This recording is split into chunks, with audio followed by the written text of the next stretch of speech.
Yo, what's going on guys, Arekkz here, welcome back to another Monster Hunter World video. I'm back diving into yet more weapons straight from Gamescom, and this time we're talking about the Insect Glaive.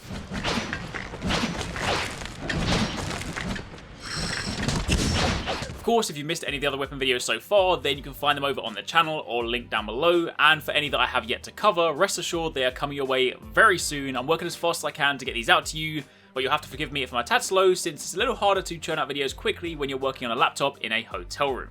But either way, that aside, if you are hyped to see how the Insect Glaive has changed in Monster Hunter World, then drop a like on this video, and if you have any questions, by all means, let me know.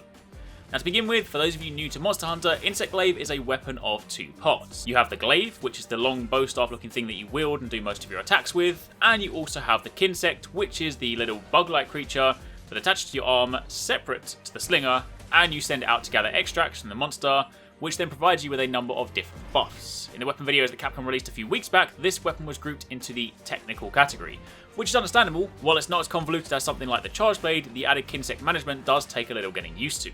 It's a fast and nimble weapon, capable of dishing out fluid, devastating combos in the right hands, and what's more, you can use the Glaive to pole vault into the air no matter where you are, making this an exceptional weapon choice should you want to mount the monster. In fact, in Monster Hunter World you have even more options whilst airborne, the ability to chain together short combos and remain in the air, provided you can manage your stamina, but we'll get into that more in a moment. In short, it's an awesome weapon, and while yes, it might take a little getting used to, once you understand how it works, it is incredibly fun to use.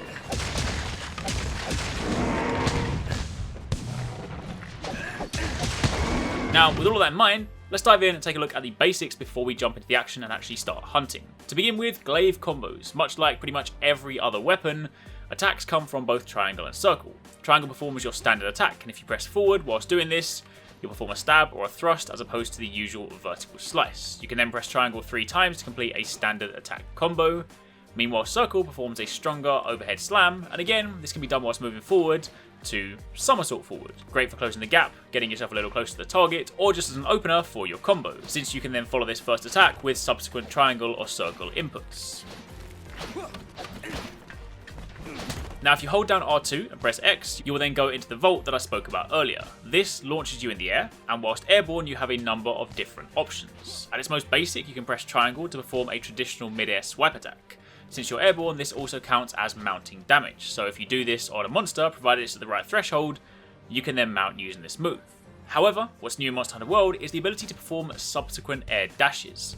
So if you press X or circle instead of triangle, you'll then perform these little air boosts or dashes. You can perform 2 whilst in the air, 1 on X, 1 on circle. However, the X dash is just that, a dash. Meanwhile, the circle dash ends the animation with a little slash, and this move here is very important.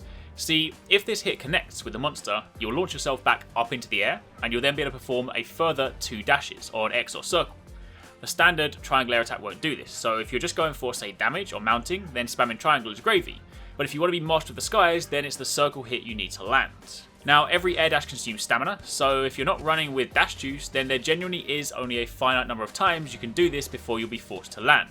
And since in the demo we didn't have any of that, then the most I could really pull off was about 3 mid-air combos. I know when we first saw the weapon videos a few weeks back, people expressed some concerns, saying that it looks a little bit too insane, kind of like Tonfa's, but let me tell you, remaining in the air isn't the easiest thing. Monsters move, and you only have 2 dashes to position yourself, so if you dash out too far and dash back, if that hit doesn't land, then you're grounded. So on some of the faster monsters, I'd go as far as to say it could be borderline useless. Meanwhile, bigger monsters, it could have some value. I mean, if there are any kind of huge Elder Dragon style monsters, there could be scope to take advantage of this with some dash juice, but only time will tell. Also, without motion values, it's a little hard to truly say just how potent these attacks are, but when using them, I felt like the midair attacks weren't dishing out the big numbers, so even if you are prancing around trying to be the next airbender, I feel like you might be sacrificing your damage in the process, so it's more than likely going to be a situational thing. Could be useful if you need to get off the ground for a bit, but core combos are still going to be your bread and butter. But anyway, with that out of the way, let's jump back to the remaining moves. The last few are for the Kinsect, the second component of your weapon. Holding down L2 and pressing triangle will send your Kinsect out wherever you are aiming.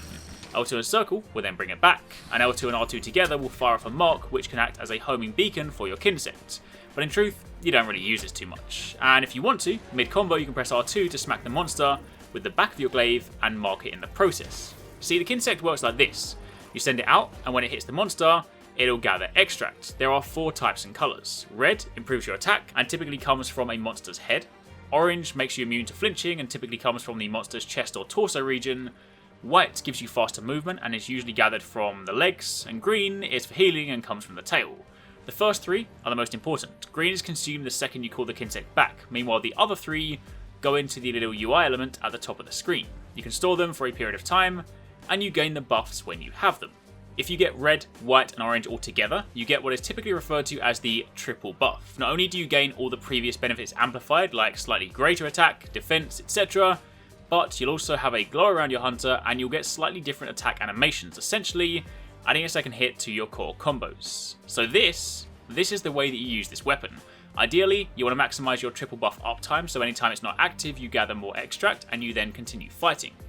But what's great about this weapon in World is that gathering extract is so much more natural. Using a controller and having 2 good analog sticks makes aiming and firing off your Kinsect super easy. So you literally look at the monster's head, fire off the bug, call it back, and then bam! It's honestly never felt this good or fluid to gather. However, on top of that, the move I mentioned a moment ago, where mid-combo you can press R2 to smack the monster with the back of your glaive and mark it. In previous games, this wasn't used a great deal, but in World, it's actually really useful. See, following this attack, without even having to command it, the Kinsect will dive bomb that location and gather the extract. So if you were, say, comboing the monster's head and you work this attack in, there's a good chance that it will grab red extract for you in the process. You still need to manually call the Kinsect back, but it's super useful and allows you to minimize that typical kind of Insect Glaive downtime where you're running around in circles around the monster trying to gather extract before you go back in and attack. Now, jumping back to the combos page again, I've already been over these, but the useful combos page recaps some of your core bread and butter moves. And again, as mentioned, if you have the triple buff active, then these are even more potent. Something else I want to call out is actually back at base camp. In World, the Glaive and the Kinsect are separate. When you select your Glaive, the Kinsect is automatically selected, and in this instance we only have 1, so nothing really changes. However, since the Kinsects are standalone, what this allows you to do is pick different Kinsects for your Glaive. Obviously at this stage I haven't seen the weapon crafting process, or the hub town for that matter, so I don't have the exact details on how this works. But something very similar was introduced in Double Cross, where you could swap Kinsects between Glaives. Now again, for those of you new to the series, the reason you want to do this is because you can upgrade your Glaive and your Kinsects independently. And Kinsects have different stats, typically speed, strength and stamina. More speed makes it move faster, more stamina allows you to give it more commands before calling it back, and more power means it does more damage when it hits the monster. Kinsects can be used as defensive weapons, but most people tend to just use them for their primary use, which is gathering extracts. Of course, with this new system in place, you can now create different Kinsects for different occasions and simply swap them between your Glaives. This means you could make, say, 20 odd Glaives and just have 3 or 4 Kinsects that you cycle between, which is super handy. Also, something else I want to call out, and in truth at this stage I don't actually have details on what this does, but down here on the Glaive you'll see it has what is referred to as a Sever boost. Now I can only assume this means it is especially good at, say, cutting off tails. I don't know whether there will be other boosts on other Glaives, so this ends up being like a type we look out for, or whether this is literally just for this particular weapon archetype. That's something I'll try and find out soon, but for the time being, it's something I wanted to call out. Now besides that, there's not a great deal more to touch on, at least not at this moment in time. As I've said in other videos, once the game launches next year, I will be putting together a series of in-depth Weapon Workshop style tutorials, like I did in 4 Ultimate Generations, once I've had a chance to really spend some time with the weapons and learn all the ins and outs.